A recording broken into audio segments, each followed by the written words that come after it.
کہ جب انسان فجر کی نماز کے لیے اٹھتا ہے، صحیح بخاری کی روایت ہے، یعقد الشیطان علی قافیۃ رأس احدکم اذا هو نام 3 عقد، بندہ جب سوتا ہے تو شیطان اس کی گدی پر 3 گرے لگاتا ہے۔ اب 3 گرے جب لگاتا ہے 7 تھپکیاں دیتا ہے، علیک لیل طویل، سو جاؤ، بہت لمبی رات ہے،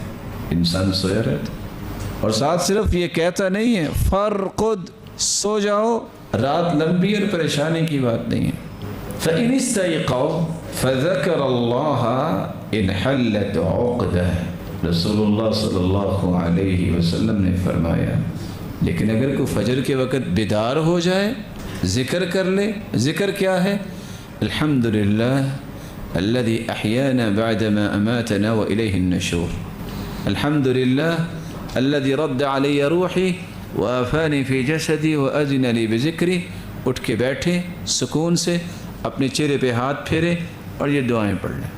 اور کتنا ہی اچھا ہو کہ اذان سے پہلے اٹھیں تو اٹھ کے یہ پڑھ لیں سبحان اللہ والحمد للہ ولا الہ الا اللہ واللہ اکبر اللہم اغفر لی وارحمنی وارزقنی، اللہ مجھے معاف کر دے، مجھ پہ رحم فرما، مجھے رزق عطا فرما۔ جو بھی دعا کریں اللہ کے رسول کا فرمان ہے ان کلمات کے بعد وہ دعا رد نہیں ہوتی۔ وہ 3 گرے جو شیطان نے باندھی تھی، ایک گرہ کھل جاتی ہے، فَإِن تَوَضَّعَ انحلت عقدہ، وہ اٹھ کے وضو کرتا ہے، دوسری گرہ بھی کھل جاتی ہے، فَإِن صَلَّى انحلت عقدۃ فَإِن صَلَّى انحلت عقدہ كلها، جب نماز پڑھتا ہے تو ساری گرہیں کھل جاتی ہیں، فَأَصْبَحَ نَشِيطًا طَيِّبَ النَّفْس، پھر سارا دن وہ حشاش بشاش رہتا ہے، ایکٹیو رہتا ہے، وَإِلَّا أَصْبَحَ خَبِيثَ النَّفْس كَسْلَانٌ، صحیح بخاری کی روایت ہے، اگر وہ اٹھتا نہیں ہے، ذکر نہیں کرتا، وضو نہیں کرتا، نماز نہیں پڑھتا،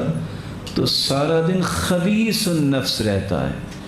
اور دوسری روایت میں آتا ہے کہ بال الشیطان فی اذنی، شیطان اس کے کانوں میں پیشاب کر دیتا ہے۔